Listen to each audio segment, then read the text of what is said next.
y Hola. hay que tenerlo en cuenta. Estamos hablando de la señora Marcela de Luca, que es profesora, eh, abogada, docente, investigadora sobre el derecho agrario de la Facultad de Derecho de la Universidad Nacional de La Plata. Le damos la bienvenida a este programa que es Atando Cordones. Muy buenas tardes, Marcela. Hola, hola, Silvio y Nazario, ¿me escuchan? Sí, ¿Me sí, escuchan sí. bien? Buenas Ah, tardes, ¿cómo está? perfecto. Bien, bien, acá estamos. Gracias por las palabras. No creo ser merecedora de tanto, No, de pero lo tanto sos, trabajo. lo sos. Mira, cada vez que tenemos algún problema legal, ¿a quién llamamos, Marcela? Y más o menos. Somos varios, somos varios. Sí, no, pero sí, la Somos verdad que varios. han construido de la universidad un anclaje para nosotros muy importante. No solamente vos, también está eh, Sofía Hans, que son también, Laura. Sí, Laura, que también son, Sí, Laura Cámara, sí. Carolina, Edgardo, sí, sí, sí, sí. Edgardo es uno de los primeros que Sí, anduvo junto con Laura, ¿no? Y vos, creo que sí, hace sí, mucho con tiempo Laura ya acá. que están acompañando a la agricultura familiar. La verdad que Sí, siempre decimos sí, nosotros que las facultades de la Universidad de La Plata se pusieron al hombro lo que es la agricultura familiar y bueno, ahora tenemos el apoyo más grande que es del ministerio, así que se complementan se van complementando el trabajo en el territorio más que todo, ¿no?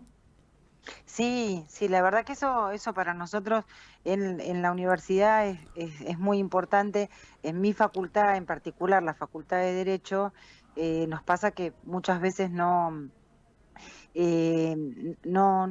tenemos tanto contacto con el territorio, cuesta bastante salir al territorio, por eso para nosotros es tan importante el diálogo, este diálogo de saberes del que siempre hablamos, el diálogo de compartir saberes, porque vos decías recién, Silvio, en realidad ustedes hay un montón de cosas que saben mucho más que nosotros, son más conocedores que nosotros de un montón de cosas y bueno, eso es importante compartirlo. Entonces nos parece importante que nosotros vayamos al territorio, en mi caso siendo docente o investigadora, con los estudiantes y las estudiantes sobre todo, y que ustedes también vengan a la facultad, que ustedes tengan voz, que ustedes puedan ser escuchados.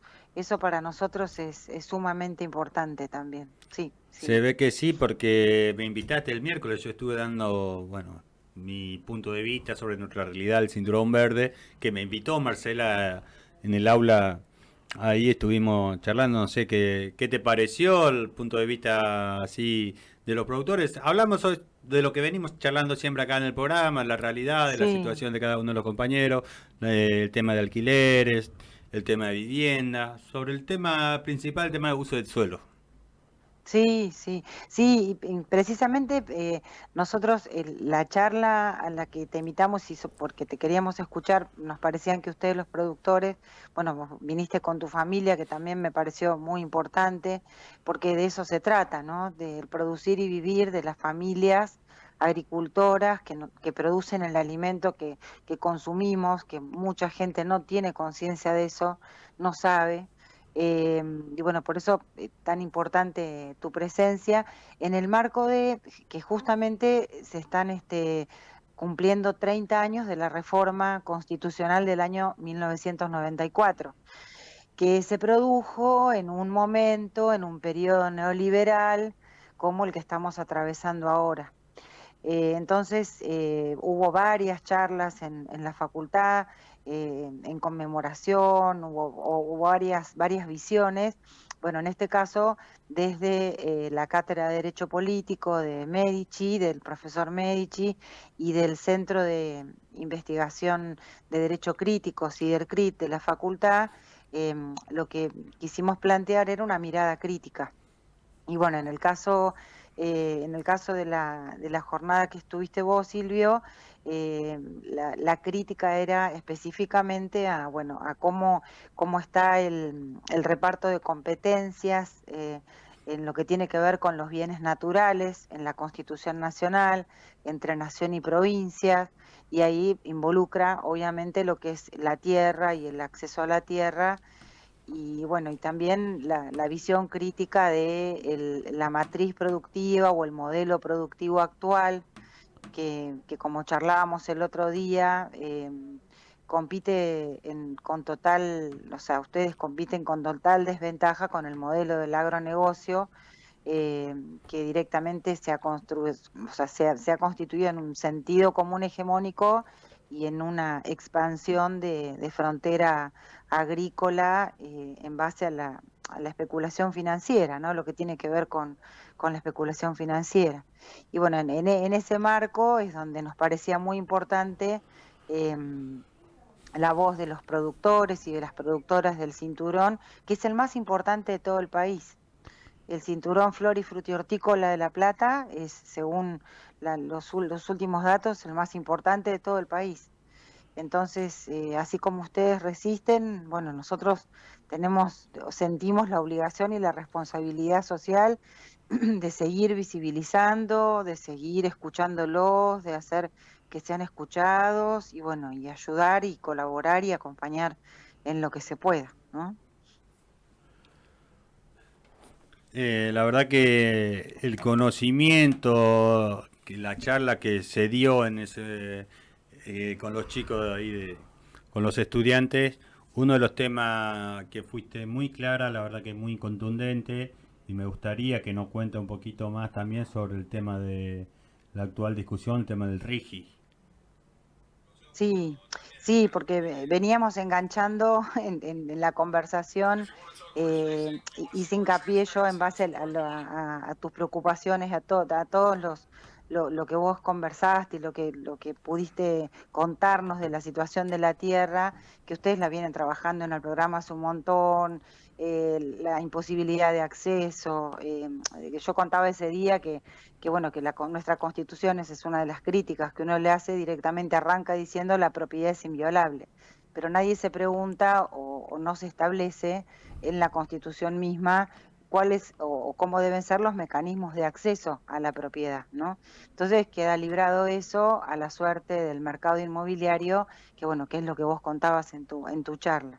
Y, y eso tiene que ver también con los extractivismos, de eso hablábamos, extractivismo de la tierra, del agua, la contaminación que se produce con el agronegocio, y bueno, y el RIGI, que es este régimen, de grandes inversiones, que tuvo sanción ahora hace muy poquito, en la que se llama Ley Bases para la Libertad de los Argentinos, que es muy discutible ese nombre, habría que preguntarse libertad para quiénes, ¿no?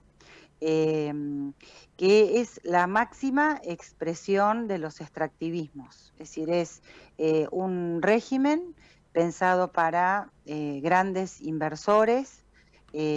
Fíjate que el monto mínimo de inversión son 200 millones de dólares, o sea, se pueden presentar proyectos de inversión cuyo mínimo sean 200 millones de dólares. O sea que queda fuera de toda esta posibilidad y de todos los beneficios que supuestamente otorga el RIGI, bueno, ni que hablar, ¿no? Cooperativas, pequeños productores, pymes. Y además, las actividades que son objeto de estas grandes inversiones y que pueden dar lugar a los proyectos son todas actividades extractivistas. Habla de la agroforestación, bueno, habla del turismo también, que depende de cómo se lo, se lo entienda y se lo maneje. Nosotros tenemos ahí con las chicas del proyecto de extensión Senderos Turísticos otra mirada del turismo, de económicas, con Silvina. Pero bueno, el turismo también puede ser extractivista y sobre todo apunta al petróleo, al gas, a la minería, a la pesca, es decir, todos nuestros bienes naturales, que pueden ser objeto de estas grandes inversiones. Y lo que tiene un montón el régimen mismo de inconstitucionalidades, de por sí ya tendría que ser declarado inconstitucional porque avasalla las competencias provinciales. Si bien requiere la adhesión de cada una de las provincias, las provincias se tienen que abstener, es como que se van a autocensurar de poder dictar, por ejemplo, normas ambientales que protejan el suelo, que protejan el aire, que protejan el agua, el uso del agua, el acceso al agua. Sabemos, por ejemplo, que el litio necesita eh, cantidades enormes de agua y justo está en lugares donde falta el agua. Entonces, si se producen grandes inversiones en el litio, seguramente, como está pasando en muchos lugares, en Catamarca, por ejemplo, o en Jujuy, bueno, esas actividades extractivistas van a tomar el agua y las poblaciones, las comunidades cercanas, no van a tener agua. Sencillamente es así. Por eso decimos que es una disputa por los bienes naturales.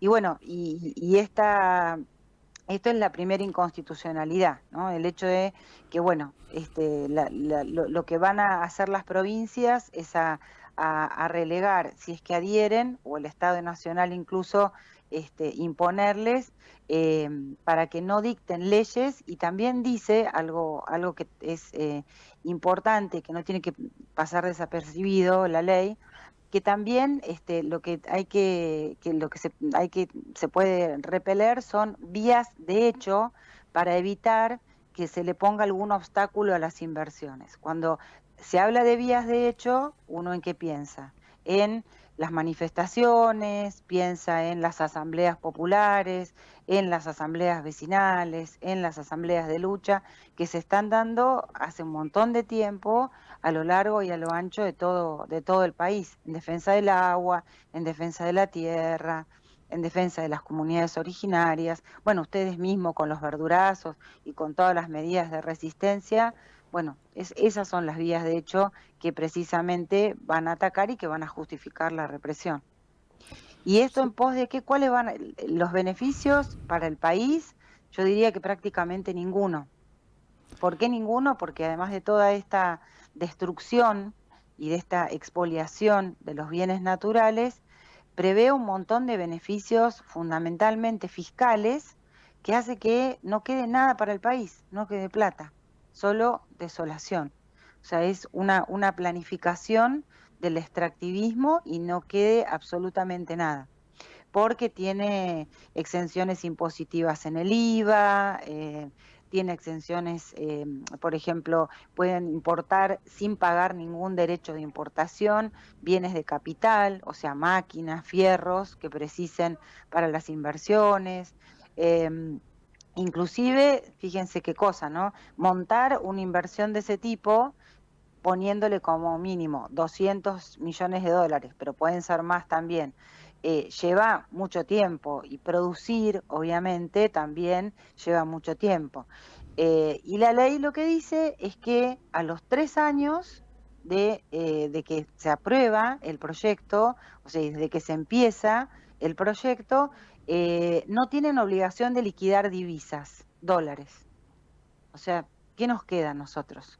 Sí, directamente lo que es una sangría. O sea, todo lo producido de lo que puedan exportar y los dólares que eso implicaría, directamente el Estado está diciendo, bueno, no tienen obligación de liquidarlos.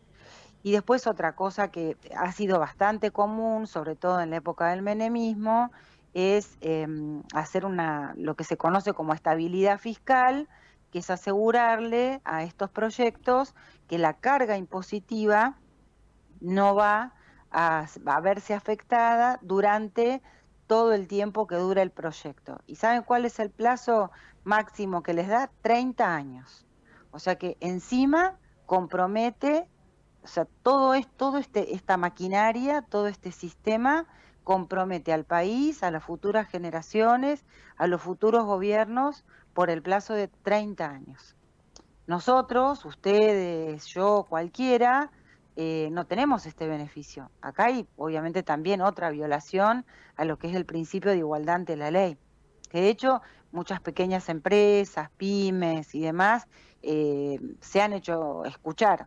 Pero bueno, ahí tiene mucho que ver la potencia de los lobbies y de los poderes económicos, que son en definitiva los que redactaron los estudios jurídicos de abogados de estos lobbies, de las grandes empresas y sobre todo de los fondos de inversión, son los que redactaron este capítulo a su medida, que es una entrega directamente de los recursos naturales, a mi modo de ver. O sea que es un vaciamiento. En 30 años nos van a dejar sin nada y no hay ningún pequeño porcentaje que quede para las provincias que tienen los recursos naturales. Y exacto. En realidad las provincias van a fijar, algunas provincias ya adhirieron y existe un régimen de regalías. Las regalías son como, bueno, una partecita de lo que se llevan, de lo que exportan, tiene que quedar en la provincia. Pero en ese sentido, fíjense, por ejemplo, en Chile, Chile exige que la empresa privada que realiza la explotación de litio deje un 40% de lo que exporta en el país.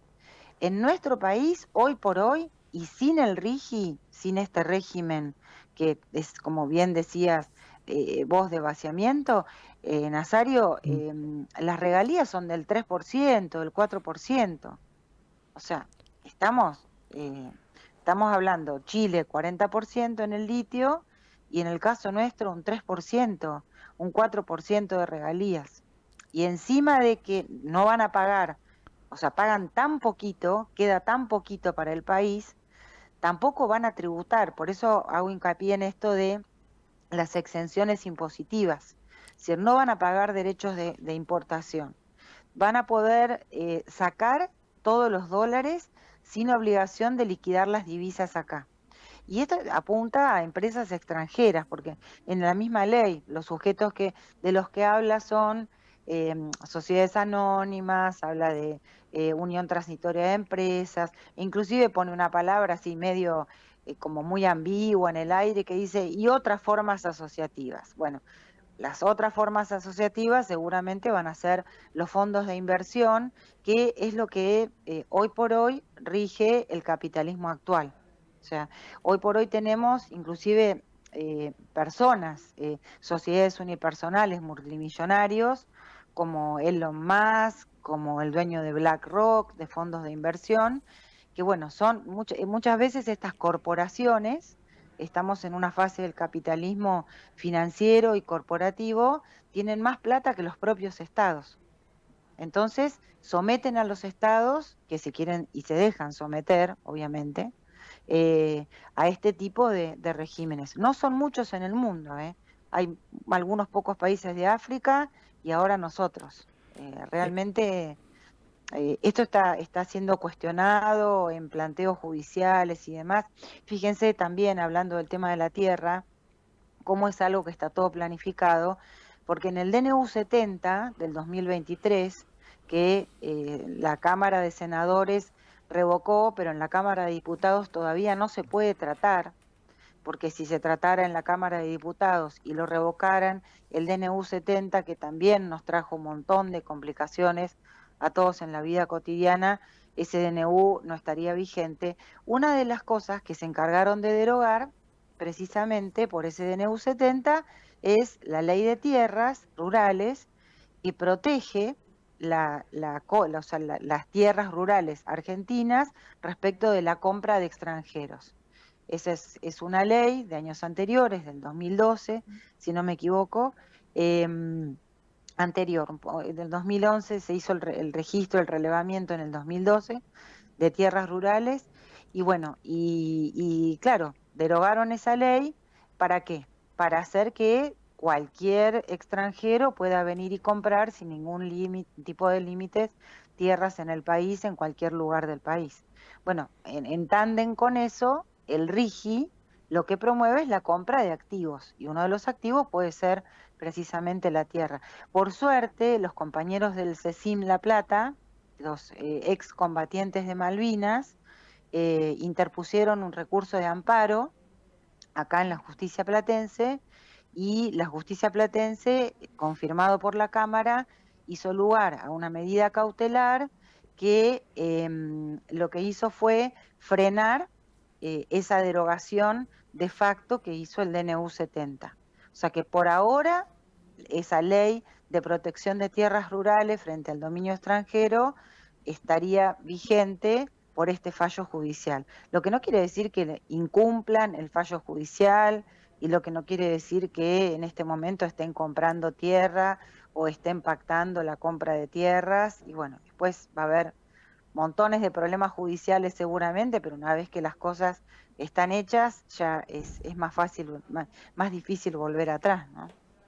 Sí, Así que sí, totalmente. Así que me parece que se viene algo inesperado para todo el mundo, sobre todo para los pueblos originarios, sí, hablando de las provincias ricas en recursos naturales como La Rioja, Catamarca, San Juan, Jujuy, Salta, que ya lo están sufriendo, la están pasando mal de hace mucho tiempo.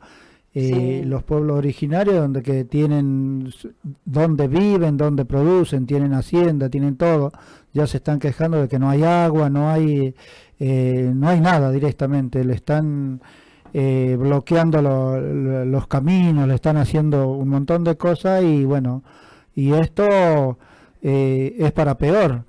No hay nada y sí. que sea para bien del pueblo. No, no. Inclusive, por ejemplo, en el caso del litio, muchos de los yacimientos de litio están debajo de las salinas, de los salares, que los salares son únicos en el mundo y muchas comunidades originarias, o sea, me acuerdo de las salinas grandes en Jujuy, ellos le llaman minería porque practican minería de la sal, que tiene una forma de extracción muy artesanal.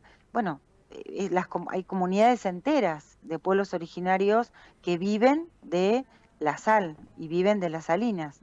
Para poder extraer el litio de abajo hay que volar todos los salares. ¿Y qué va a hacer? ¿Qué van a hacer esas comunidades? ¿Qué van a hacer esas comunidades? ¿De qué van a vivir? ¿Dónde van a vivir? Y el, Y y el, con el agravante que por eso yo decía que está todo planificado, que no es que acá haya eh, un, un gobierno desordenado que, bueno, un día se le ocurre una cosa y otro día se le ocurre otra. No, fíjense que también ahora, hace poquitos días, ayer hubo también otra, en Naciones Unidas, una reunión para que los estados se comprometieran a reforzar las políticas públicas para protección de las mujeres, las niñas, niños y adolescentes, y la Argentina fue el único país que votó en contra. El único país en el mundo que votó en contra de esa resolución. Y días atrás, esto que decías vos, Nazario, se hizo algo parecido con los derechos de los pueblos originarios, se firmó una declaración en Naciones Unidas, que ya hay montones hay una declaración, inclusive la UNDRIP del año 2008, pero bueno, se hizo una nueva declaración para reforzar políticas públicas, para proteger los derechos territoriales de los pueblos originarios, y el único país que votó en contra fue la Argentina. El único país que votó en contra. Yo, sinceramente, siendo abogada, me da vergüenza, me da muchísima vergüenza. Y para el país me parece que es una vergüenza. Porque además están comprometidas pactos y leyes que nosotros ya dictamos, pactos internacionales que firmamos y nuestra propia constitución. La constitución reformada del 94, volviendo al principio, incorporó en el artículo 75, incorporó los derechos territoriales de los pueblos originarios y el derecho al reconocimiento de la propiedad y la posesión comunitaria, la educación bilingüe, a su identidad cultural.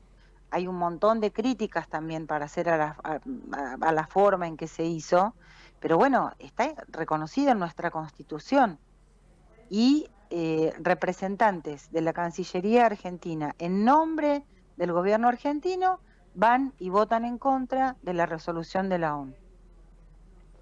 La verdad que en verdad da vergüenza Sí, eh, ver tantas compañeras luchando, ver que todo ese esfuerzo ni siquiera le ha llegado, eh, no podemos decir que no le llegó al oído, sino un poquito de importancia a todo el gabinete, no solamente al presidente, para que hayan tomado esta decisión de votar en contra. Eh, son algunas. Está bueno recalcar a veces cuando las políticas públicas Sí. funcionan y también decir de frente cuando no funcionan. Ujú. Eh, pero cuando algo no funciona, tener que buscar algo alternativo para mejorar la calidad de vida de esa comunidad o de esa sociedad, pero no es necesario y exterminar algo que según uno no funciona o no te parece la forma de hacer. Que es lo que ha estado haciendo todo este tiempo este gobierno, que todo aquel que no le parecía bien lo ha exterminado, sin importar Sí, la gente que ha estado o ha estado trabajando o ha estado viviendo o en qué situación esté la persona. sí, sí, yo comparto esa idea y creo que es el plan que tiene este gobierno. Exterminar al que no piensa como él, y también me atrevo a decir que no es el gobierno, sino que son los poderes económicos concentrados, nacionales e internacionales. A mí en la facultad siempre me interesa recalcar eso, ¿no? Que tanto el derecho como las leyes, como estas decisiones que se toman para ir a hablar en nombre del país y tomar un voto en las Naciones Unidas, bueno, todo eso tiene que ver con un contexto político, económico, social y cultural. Bueno, el de este gobierno es ser un gobierno de los poderes económicos concentrados, nacionales y principalmente multinacionales. Por eso el RIGI es la máxima expresión de eso. Por eso apunta a que vengan dólares, pero por eso yo hacía la pregunta, ¿dólares para qué? Para que vengan y se lo lleven. O sea, van a venir a invertir y todos sabemos que, ustedes lo saben, el agronegocio no da empleo. El agronegocio con la siembra directa, con el paquete tecnológico, con toda la tecnificación que hay, es uno de los rubros o de los sectores que menos mano de obra da. Y es, Bueno, con la y es, minería, y es uno de los que más destrucción hacen a los exacto, suelos exacto. argentinos con todo lo que ponen. Mira, la verdad que da cosas escuchar todo lo que están haciendo, en todo para destruir. Eh, no sé qué tipo vos decías, hace rato decía yo, vos, ustedes, nosotros siempre decimos que hay que seguir trabajando para nuevas generaciones, haya sobre todo en la agricultura familiar, sigan produciendo, pero si Sí, seguimos así, acá lo que le interesa es el agronegocio y la agricultura familiar para el gobierno no existe. Vamos a seguir siendo, vamos a volver a ser sujeto social y trabajar para aquel inversor grande. Ni siquiera cualquier inmigrante no puede entrar al país, sino que si tenés plata entras, si no tenés plata no claro, venís. claro, Me parece claro, una cosa. Ahí estoy mirando lo que los pueblos originarios están diciendo. Los pueblos sí, indígenas exigen la renuncia de la directora de tierras del INAI, Sonia Ochoa. ¿Puede ser esa sí, la que votó sí, esto? sí. No sé si fue ella la que votó esto, sino que fue gente de Cancillería, Gente de porque es Cancillería, una, sí, porque es viste. una delegación de Cancillería. No sé exactamente el nombre de la persona que, no sé si fue el canciller, tendría que chequearlo eso porque a mí me pasa también, es que a veces veo las noticias y me amargo tanto que me quiero enterar, pero después me olvido de nombres y de cosas porque realmente se sufre, como decís vos, Nazario. Yo creo que estamos todos pero bueno, me parece que lo importante es esos valores que ustedes rescatan, tanto desde la radio como desde lo que yo los conozco en su vida cotidiana, ¿no? Esos valores de solidaridad. Me parece que eso es lo que nos va a hacer fuertes frente a esta oleada. La solidaridad, el respeto, la cooperación, la La reciprocidad. organización, Exactamente. la Yo creo organización que sobre todo. la organización, Sí, exacto. Sí, los pueblos originarios están todos organizados, pero lo sí, que pasa que no sí, hay, no le dan pelota. Eso es lo que pasa. No hay un gobierno que haya dicho que los pueblos originarios hay que hay que respetarlos en su territorio, no sacarles del lugar donde viven, donde producen, donde realmente son la tierra, son dueños de la tierra, los pueblos Sí, originarios son los nativos dueños de la tierra, pero no. Yo he visto, conozco varias provincias, he visto varias gente desalojada, he visto, hemos hablado acá en la misma, en la radio misma, lo que sufren la gente en Santiago del Estero, en el Chaco, en sí, y en Misiones, Mocase, sí, En sí, Corrientes. sí, Vimos el año pasado, lo hemos vivido, lo hemos tenido nosotros en el aire a los compañeros del Tercer Malón de La Paz. Ahora sí, justamente eso es lo que te acabo de leer, me pasó el compañero que también la semana pasada o en esta semana estaba hablando también acá en la radio, así que eh, la están pasando sí, mal sí, y sí, la vamos a sí, pasar mal todos. Nosotros como pequeños productores ya lo estamos sufriendo. No podemos seguir produciendo porque los costos de producción son carísimos. La tierra la manejan un par de inmobiliarias que es imposible hacerlos cambiar de visión. Bueno, todo, las tarifas, eh, sí. todo Mm. está por las nubes y bueno, no podés producir, van a entrar, estaba entrando hace 10 15 días atrás, metieron tomate de Brasil. ¿Por qué? Porque Claro, tenía un costo en la verdulería y no así en la quinta. claro. Sí, yo cuando vos decías, Nazario, recién esto de que, bueno, y qué vamos a comer y la agricultura familiar va a desaparecer, yo creo que en su mentalidad y en ese proyecto que tienen, o sea, ellos dicen, bueno, importamos de otro lado. O sea, que ya de hecho lo están haciendo con otras cosas. De hecho, hay muchos alimentos envasados o inclusive la leche, por ejemplo, han importado leche de Uruguay. O sea, ¿qué necesidad en un país productor? O sea, no es porque falte, sino para qué? Para supuestamente hacer bajar los precios. Pero esa medida que ya la vimos, es decir, esto pasó en el gobierno de Martínez de Oz, perdón, en la dictadura cívico-militar empresarial del 76, en donde Martínez de Oz, fíjense, representante de los poderes económicos de la sociedad rural, era el ministro de Economía. Ya pasó en esa época, pasó en la década de los 90 con el menemismo, pasó en la época del macrismo, todas estas medidas aperturistas de liberación de importaciones, de exportaciones, ¿a qué llevan? A la destrucción de los pequeños productores, a la destrucción de las pymes, de las pequeñas empresas, y todo favorece a los poderes concentrados.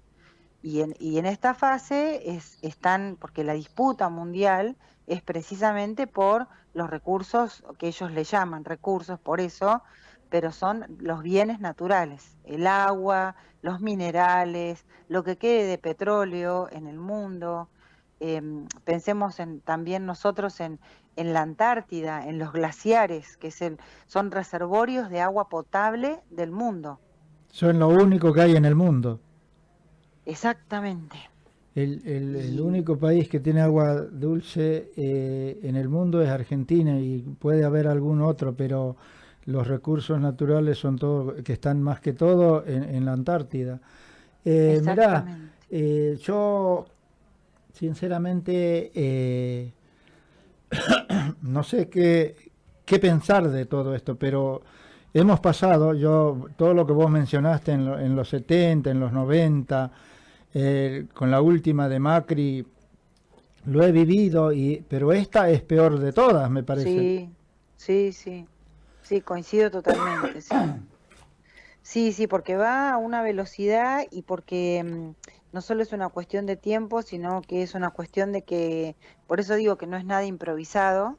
Rodolfo Walsh hablaba en los 70, en el 77, en la carta a la Junta Militar, justo un día antes de que lo maten, de que lo asesinen y que después lo desaparezcan. Él hablaba de miseria planificada. Bueno, están instalando un plan de miseria planificada donde muy pocos tengan todo y mucho, y muchos, las mayorías, tengamos lo menos posible como para subsistir. Entonces, un pueblo preocupado por su subsistencia, que ya lo vivimos y ya lo vemos, lo sabemos, no piensa, no se organiza, no lucha, no, ese es el modelo de dominación.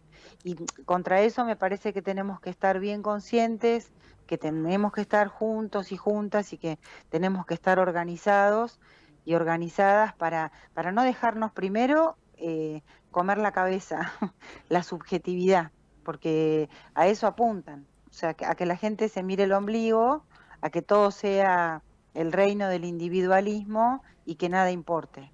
Entonces, no, me parece que nosotros tenemos que seguir insistiendo con ese mensaje y esos valores que ustedes bien tienen, inclusive ahora están practicando, haciendo transición a la agroecología, que tiene como base, como fundamento todos estos valores.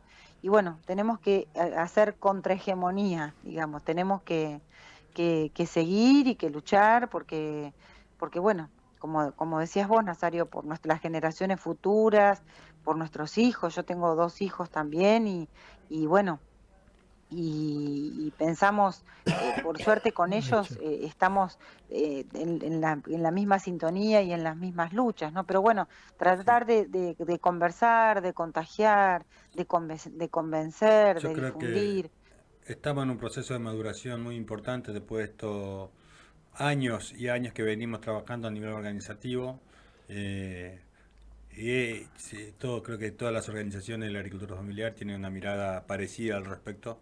Y la verdad que todo lo que nos ha venido diciendo, lo que hemos estado charlando en los últimos minutos acá, revaloriza también el trabajo y el esfuerzo que ha hecho las organizaciones, la Sí, universidad, el INTA, todas las instituciones que han acompañado a la agricultura familiar a madurar un poco y por lo menos ser reconocido a nivel nacional como algo productivo, como una herramienta de producción, como un sector altamente necesario para la subsistencia de las comunidades.